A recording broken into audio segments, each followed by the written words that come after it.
Kokrajhar University ni situ फरायसाफोरनि बिसायख'थिया थाबैनो जागोन।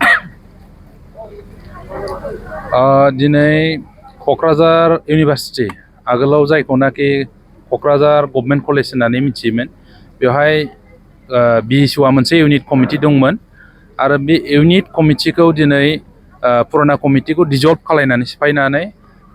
गोदान इउनिट कमिटि दानाय जाबाय क'क्राझार जिल्ला BSU कमिटिनि दैदेननायाव आरो बेवहाय सेन्ट्रेल कमिटिनिफ्राय आंखौ आलासि हिसाबै लेंहरनायलाय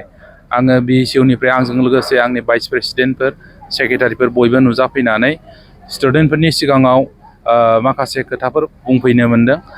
मोननानै जोबोद गोजोननाय मोनदों आरो दिनै बोथोरा गाज्रिब्लाबो जथेस्थ' गाज्रि थेवबो बेनि गेजेराव स्टुडेन्टफ्रा गोबां गोबाव सम नेनानै जोंखौ हास्थायनानै दंमोन आरो जोंबो एसे लेटैबाबो नुजाफैनानै दिनैनि प्रग्रामखौ साक्सेसफुल जाफुंहोनो हाबाय होननानै आं जोबोद गोजोननाय मोनदों आरो बे BSU इउनिट कमिटिया फैबाय थानाय समाव जिहेतु दा क'क्राझार इउनिभारसिटिया गोदानै गायसनजाबाय आगोलाव क'क्राझार गभर्नमेन्ट कलेज हिसाबैसो जिहेतु मिथियोमोन बेवहाय माखासे गोबां समस्याफोर दङ बै समस्याफोरखौ बोस्रांनायाव समाधान खालामनायाव जोंनि इउनिट कमिटि BSUआ मोजाङै रल लागोन जिहेतु जोङो दा BSUआ मोनसे सरकारनि पावाराव थानाय BTCआव पावाराव थानाय बिपिएफ राजनिति दोलोनिनो मोनसे छात्र संगठन ओंखायनो बे कलेजाव जाखिनि समस्या दं बेखौ जोङो BSU हिसाबै सरकारनि खाथियाव लांनानै समाधान खालामनायनि जानाखि बेबस्था बेखौ फैबाय थानाय समाव जोङो नाजालांगोन मोनसेनि उनाव मोनसे गोदानै डिपार्टमेन्टफोर लाबोनाय जाय डिपार्टमेन्टफ्रानाखि बाहाय दा मास्टार डिग्री गैया खालि डिग्रीयावल' दङ बा बाहाय फेकाल्टिसफोर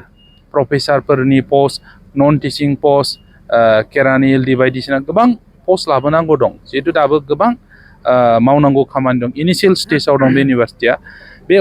इउनिभारसिटिखौ आपग्रेड खालामनायाव जौगाखांहोनायाव जोंनि BSU इउनिट कमिटि हक जिल्ला कमिटि हक बा सेन्ट्रेल कमिटि हक जोङो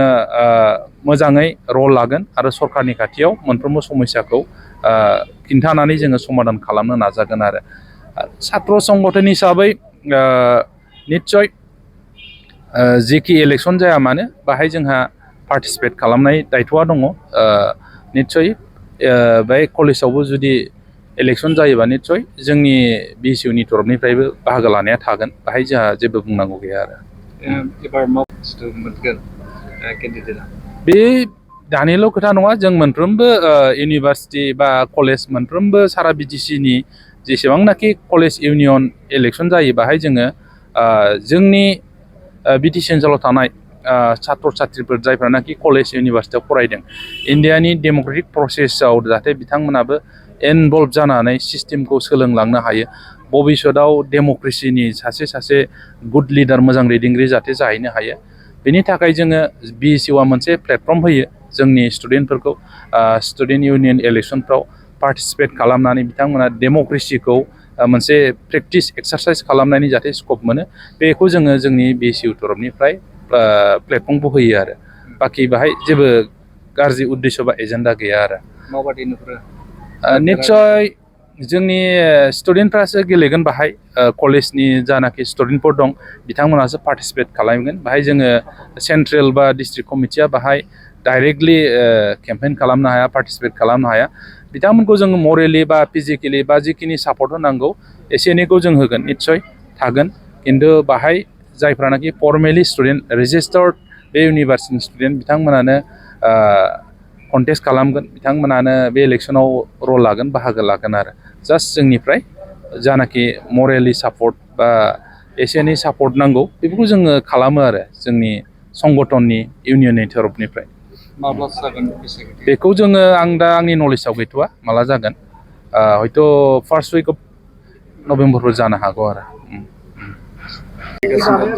नोंथाङा मा टिमनिफ्राय जानानै आरो मा पस्टनि थाखाय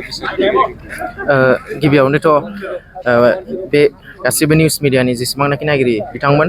बयनिसिमबो आंनि खुलुमनायखौ आङो जासिहरग्रोबाय दानो जोङो दिनैनि दिना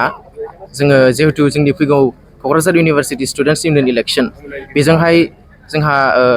जेबो सोमोन्दो गैयै बायदि होनजायो मानोना जोङो दिनै बे क'क्राझार इउनिभार्सिटि स्टुडेन्टस इउनियन इलेक्सनखौहाय नि टाइमा सफैदोंब्लाबो बेजोंहाय जोङो कइनसिडेन्टलि जोंनि दिनैनि बे BSU इउनिट बेखौ दानाया कइनसिडेन्टलि बे एखे टाइमाव गोग्लैफ्लांदों दा बेयावहाय गोबाङानो साननो हागौ दे जे जोङो इलेक्सननि थाखाय माबा गियार आप खालामदों मादों बे नङा मानोना जोङो दिनैहाय जोङो दाख्लैनिफ्रायनो जे थियारि खालामनानै जोंनि गेजेराव रायज्लायलायनानै गोजाम क'क्राझार गभर्नमेन्ट कलेज बै समाव जिहेतु क'क्राझार गभर्नमेन्ट कलेजमोन बै समनि KGC BSU इउनिट दंमोन बेखौहाय दिनै डिजल्भ खालामनानै गोदानै जोंनि क'क्राझार इउनिभार्सिटि BSU इउनिट कमिटिखौहाय दिनै जोङो दाफुंनानै लादों आरो दा बेयो इलेक्सनजों बा जोंनि स्टुडेन्टस इउनियन इलेक्सनजों माबा मोनसे जेबो कानेक्सन गैया जोङो बेखौहाय लादों जिहेतु जे सापर्ट खालामलायनाय बियो थाखायो जोंनि एक्सटार्नेल अर्गानाइजेसन्सफ्रा बोसोरे जोङो बेखौ बयबो मिथिखायो गासिबो खालामलायो बियो केन्डिडेट्सफोर आरो टिमफोरनि सायाव बियो डिपेन्ड खालामगोन दा दिनैनि दिना जोंनि just Kokrajhar university BSU unit committee दानायनिल'मोन आरो थेवब्लाबो बेखौनो सोंबावगोन जे फैगौ बिसायख'थियाव माबायदि बाहागो लागोन आङोथ' दा मास्टार्स फरायगासिनो दङ आङो 3rd सेमिस्टाराव फरायगासिनो दङ आरो आङो गाव इन्डिभिजुवेलि आङो पार्सनेलि आंहा बेयावहाय क्राइटेरिया मिलाया खारन फाइनाल इयार मास्टार्स आरो बेचलार्सनिखौबो फाइनाल इयारखौ गेलेहोनाय जाया जोंनि क'क्राझार इउनिभार्सिटियाव बेनिखायनो आङो बेयावहाय केन्डिडेट हिसाबै आङो बाहागो लानायनि आंहा क्राइटेरियाबो गैया आरो आंहा जेबो माबा गैया आरो उद्देश्य गैया टिमनि देरहागोन ना माबायदि पसिबिलिटि टिमनि देरहागोनखौथ' आङो बुंनो हाया इन्डिभिजुवेलि बेयो गासैबो स्टुडेन्ट मेन्डेटआव थागोन आरो आङो सासे उन्दैनिफ्रायनो जेनेबा डेम'क्रेटिक कान्ट्रियाव देरबोनानै डेम'क्रेटिक माइन्डसेट आरो आइडियलजिजों देरबोनाय हिसाबैहाय आङो स्टुडेन्ट मेन्डेटखौनो बा भटार्स मेन्डेटखौनो आङो एक्सेप्ट खालामगोन जाय टिमा देरहागोन बे टिमा स्टुडेन्टसफोरनि बा भटार्सफोरनि नोजोरावहाय साबसिन होननानै बियो नुजागोन आरो आं बेखौनो सानो